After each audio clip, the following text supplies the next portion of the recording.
षडाननं चन्दनलेपिताङ्गं महोरसं दिव्यमयूरवाहनं रुद्रस्य सूनुं सुरलोकनादं ब्रह्मण्यदेवं शरणं प्रपद्ये ब्रह्मण्यदेवं शरणं प्रपद्ये। जाज्वल्यमानं सुरबृन्दवन्द्यं कुमारधारातडमन्दिरस्थं कन्दर्परूपं कमनीयगात्रं ब्रह्मण्यदेवं शरणं प्रपद्ये ब्रह्मण्यदेवं शरणं प्रपद्ये।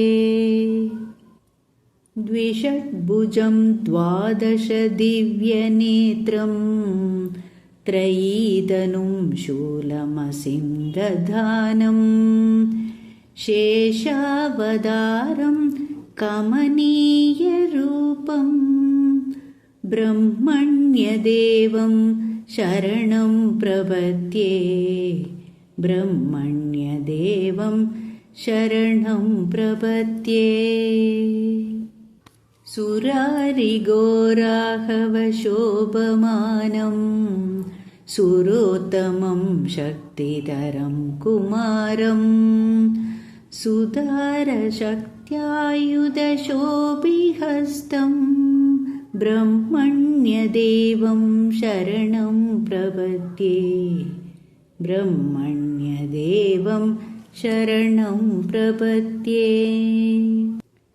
इष्टार्थसिद्धिप्रदमीशपुत्रम् इष्टान्नदं भूसुरकामधेनुं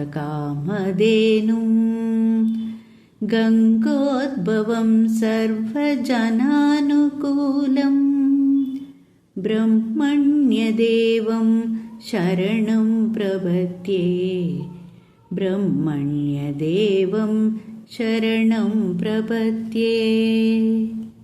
यश्लोकपञ्चकमिदं पठतीह भक्त्या ब्रह्मण्यदेवविनिवेशितमानसः सन् प्राप्नोति भोगमखिलं भुवि यत्यदिष्टम् अन्ते सकन् गच्छति मुदा गुहसाम्यमेव अन्ते स गच्छति मुदा गुहसाम्यमेव।